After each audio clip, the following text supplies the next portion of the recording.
Good morning students. Today I am going to continue my lecture for +1 class. The name of the chapter is Constitution and why we need it. ठीक है, इसमें अगला topic है हमारा fundamental identity of people. किसी भी country में, ठीक है, बेसिक नॉर्म्स एंड प्रिंसिपल जो हैं कॉन्स्टिट्यूशंस के वो हैं basic political identity and moral identity. Political identity का मतलब क्या हुआ, इसमें ये बताया गया people as a collective entity, ठीक है, into being only through the basic constitution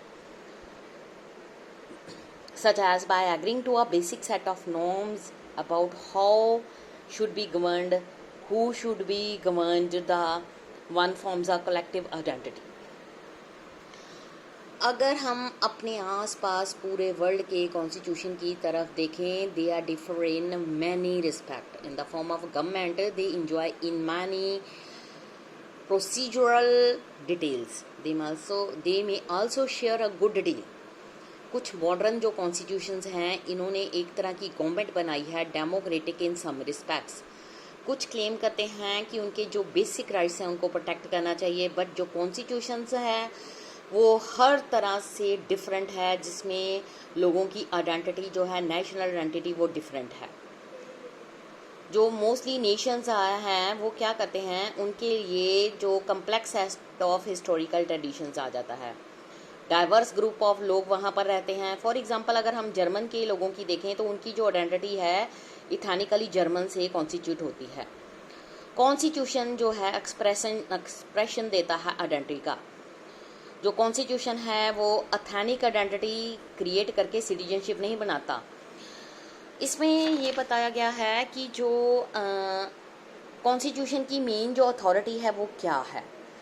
इसमें ये बताया गया है कि जो कॉन्स्टिट्यूशन है, अगर हम कॉन्स्टिट्यूशन की बात करें, what is constitution, how effective is a constitution, is a constitution just.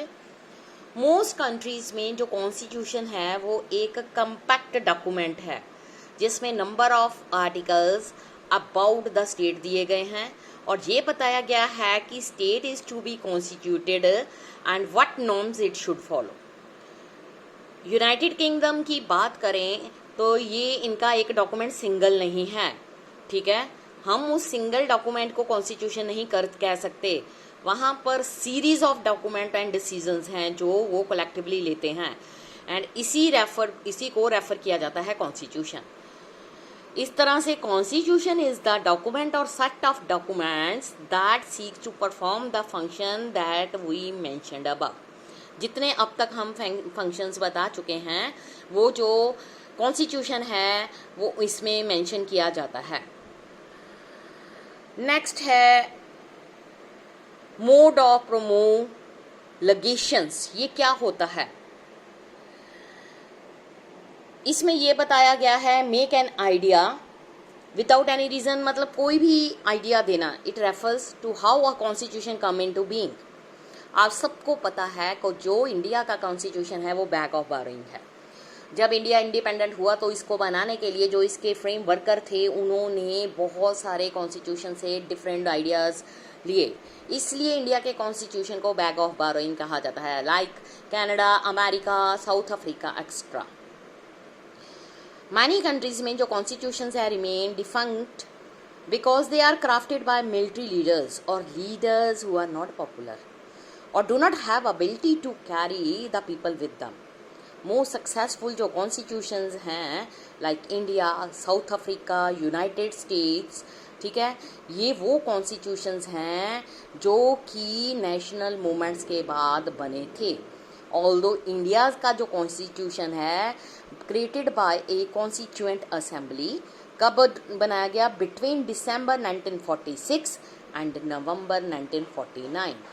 Long history है इसकी नेशनलिज्म मूवमेंट के थ्रू, ठीक है. इस लॉन्ग हिस्ट्री में जो कॉन्स्टिट्यूशन आफ्टर इंडिपेंडेंस बनाया गया, दैट इज लोग अब इसको खूब इंजॉय करते हैं. Who had the capacity to negotiate, command the respect of wide cross section of the society, who were able to convince the people that the constitution was not an instrument for the aggrandizement or personal power.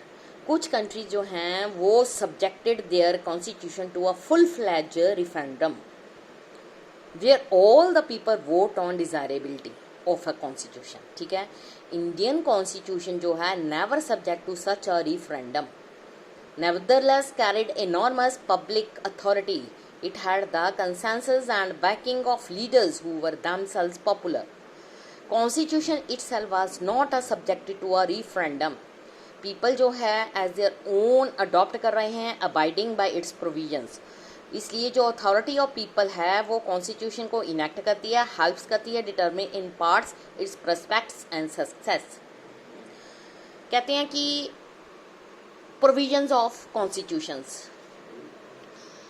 हमारे constitution में बहुत सारी provisions दी गई है। For instance permanent majorities to oppress minorities group within the society would give minorities no reason to go along with the provision of constitution, or a constitution that systematically privileged some members at the expenses of other, ठीक है, that systematically entrenched the power of small groups in society would cease to command allegiance। ठीक है, इसमें ये बताया गया है कि अगर कोई भी ग्रुप ये फील करता है कि जो उनकी आइडेंटिटी है वो स्टिफल्ड हो रही है, तो कॉन्स्टिट्यूशन इस बात को छुपा नहीं सकता। कॉन्स्टिट्यूशन इसमें परफेक्ट जस्टिस लेने का अधिकार रखता है। आप सबको पता है कि अगर किसी को लग रहा है सिटीजन को कोई लॉ या राइट उसको वायलेट कर रहा है तो उसके खिलाफ सुप्रीम कोर्ट में जाकर आवाज़ उठाई जा सकती है। सुप्रीम कोर्ट कॉन्स्टिट्यूशन को उस राइट को कुछ चेंजेस करने के लिए कहता है, लेकिन वो राइट ख़त्म नहीं हो सकता। हाँ, चेंजेस मस्ट हैं। इन चेंजेस को अमेंडमेंट का नाम दिया गया है, मीन संशोधन करना। बैलेंस इंस्टीट्यूशनल डिज़ाइन, कॉन्स्टिट्यूशन जो है सब varied not by the people but by small groups, ठीक है, जिनकी अपनी पावर होती है। वेल क्राफ्टेड कॉन्स्टिट्यूशन जो है पावर्स को टुकड़ों में डिवाइड करता है intelligently so that no single group can subvert the constitution. सिर्फ जो कॉन्स्टिट्यूशन एक सिंगल पावर के कारण बना होता है उसको मोनोपोली ऑफ पावर का नाम दिया गया है, लेकिन हमारी कंट्री में ऐसा नहीं है। इंडियन कॉन्स्टिट्यूशन में जो गवर्नमेंट के ऑर्गन्स हैं वो हैं लेजिस्लेचर, एग्जीक्यूटिव एंड जुडिशरी। ठीक है, इसमें जो पावर है वो सब में डिवाइड कर दी गई है। इलेक्शन कमीशन ये डिसाइड करता है कि किस तरह कब इलेक्शंस होने हैं। ये सब तरह की चीज़ें जो हैं हमारे कॉन्स्टिट्यूशन में दी गई है। अगला इम्पोर्टेंट एस्पेक्ट हम अगर देखें तो इसमें ये है कि बैलेंस कैसे होना चाहिए। इसके लिए जो कॉन्स्टिट्यूशन है उसमें जो पावर्स हैं उनको अलग अलग चीज़ों में डिवाइड कर दिया गया है। फॉर एग्ज़ाम्पल जैसे central government, state government and local government, ये अपने अकॉर्डिंग चीज़ों की पावर्स जो होती हैं उनको डिवाइड कर देती हैं और तीनों के पास कुछ ऐसे सब्जेक्ट्स होते हैं जिस पर वो खुद से कोई भी डिसीज़न ले सकते हैं। इंडिया का जो कॉन्स्टिट्यूशन है वो रिजिड भी है, फ्लैक्सीबल भी है। सक्सेसफुल कॉन्स्टिट्यूशन जो है वो राइट ऑफ बैलेंस रखता है between different organs of the government. Next इसमें टॉपिक आएगा how was the Indian constitution made, कैसे बनाया गया। कॉन्स्टिट्यूशन असेंबली जो है वो इलेक्टेड फॉर अनडिवाइडेड इंडिया। ठीक है, इसकी फर्स्ट सिटिंग जो थी 9 दिसंबर 1946 में हुई। ठीक है, रीअसेंबल्ड किया गया कॉन्स्टिट्यूशन असेंबली को फॉर डिवाइडेड इंडिया ऑन 14 अगस्त 1947। जो इसके मेंबर थे chosen bye indirect elections by the member of provincial legislative assembly. ठीक है, जो कि उस time under the government of India act 1935 में बनाया गया था। कॉन्स्टिट्यूएंट असेंबली जो है वो रफली कंपोज की गई थी। इसमें कुछ प्लान बनाए गए थे जिसको ब्रिटिश कैबिनेट ने बनाया था, इसलिए ये कैबिनेट मिशन के अकॉर्डिंग था। इसमें ये बताया गया कि हर प्रोविंस और प्रिंसली स्टेट और ग्रुप ऑफ जो स्टेट्स थी उनको सीट्स अलॉट की जाएंगी proportional to their respective population. In the ratio 1:10 lakh. इसका रिजल्ट क्या हुआ, प्रोविंसेस जिनकी जो अंडर ब्रिटिश रूल थी उनमें से 292 मेंबर्स इलेक्ट किए गए। जो बाकी प्रिंसली स्टेट थी उनको अलॉट किया गया मिनिमम 93 स्टेट्स। जो सीट थी हर प्रोविंस में उसको 3 मेंस कम्युनिटीज़ में डिवाइड कर दिया गया। ये कम्युनिटी थी मुस्लिम, सिख, जर्नल, ठीक है, वो पॉपुलेशन के अकॉर्डिंग उनमें डिवाइड किया गया। मेंबर जो हर कम्युनिटी के थे प्रोविंशियल लेजिस्लेटिव असेंबली में, उन्होंने अपने खुद के रिप्रेजेंटेटिव चूज़ किए। मेथड ऑफ प्रोपोर्शनल रिप्रेजेंटेशन, यानी कि एक सिंगल ट्रांसफरेबल वोट के अकॉर्डिंग। मेथड ऑफ सिलेक्शन जो था रिप्रेजेंटेटिव ऑफ प्रिंसली स्टेट, उनको कॉन्स्टिट्यूशन में बताया गया। इट मीन्स जो हमारा कॉन्स्टिट्यूशन है उसमें लिबर्टी, इक्वालिटी, फर्टर्निटी, ठीक है, ये मेन प्रिंसिपल्स ऑफ लाइफ के दिए गए हैं। Principles of liberty, equality and fraternity जो है not to be treated as separate items in a trinity, उनको सेपरेट नहीं माना जा सकता। कॉन्स्टिट्यूएंट असेंबली की अगर हम कंपोजिशन देखें तो जो partition under the plan of 3 जून 1947, जो मेंबर इलेक्ट हुए थे फ्रॉम द टेरिटरीज जो अंडर पाकिस्तान के थी, सीज कर दिया गया member of constituent assembly. Number of member जो असेंबली के थे वो रिड्यूस हो गए, 299 उनकी जो थी मेंबर्स रह गए। उसके बाद कॉन्स्टिट्यूशन को अडॉप्ट किया गया 26 नवंबर 1949। 284 मेंबर्स जो थे एक्चुअली प्रेजेंट थे 24 जनवरी 1950, इसलिए उनके सिग्नेचर हुए कॉन्स्टिट्यूशन पर और फाइनली पास कर दिया गया।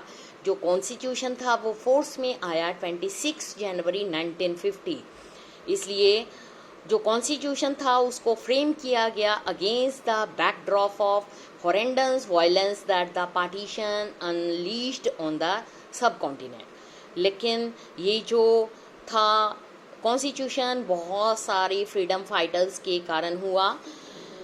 न्यू कंसेप्शन ऑफ सिटीजन बना, where not only would minority be secure but religious identity would have no bearing on citizenship right. क्या हुआ, 10 account of composition of constituent assembly जो ड्राफ्ट की गई थी, constitution touches upon the surface how our constitution was made, although the member of assembly were not elected by the universal suffrage. There was a serious attempt to make the assembly a representative body. Member of all religions were given representation under this scheme. ठीक है, assembly had 28 member from scheduled caste. ठीक है, in terms of political parties अगर हम बात करें, कांग्रेस जो थी उसने डोमिनेट किया assembly, occupying as many as 82% of seats in the assembly after the partition. Congress ने अपने आप को एक डाइवर्स पार्टी की फॉर्म में रखा ताकि ये manage to accommodate almost all shades of opinion with it. इसलिए कॉन्स्टिट्यूशन को बनाना आसान नहीं था, ठीक है। तो ये एक ऐसी चीज़ थी जिसमें पार्टीशन के बाद अपनी कंट्री को ऊपर लेके आना था। ये देखना था कि गवर्नमेंट कैसे चलाई जाए, लोगों को कैसे संभाला जाए, क्योंकि यूनिटी इन डाइवर्सिटी थी हमारे इंडिया में। यहाँ पर हर रिलीजन को बिलोंग करने वाले लोग रहते थे, अब उनको एक यूनाइट करके रखना था। ये सबसे बड़ा काम हमारे कॉन्स्टिट्यूशन को बनाने वाले मेकर्स के ऊपर जाता था। Thank you student. हम कल अपना स्टार्ट करेंगे अगला topic, principle of deliberation. Thank you students.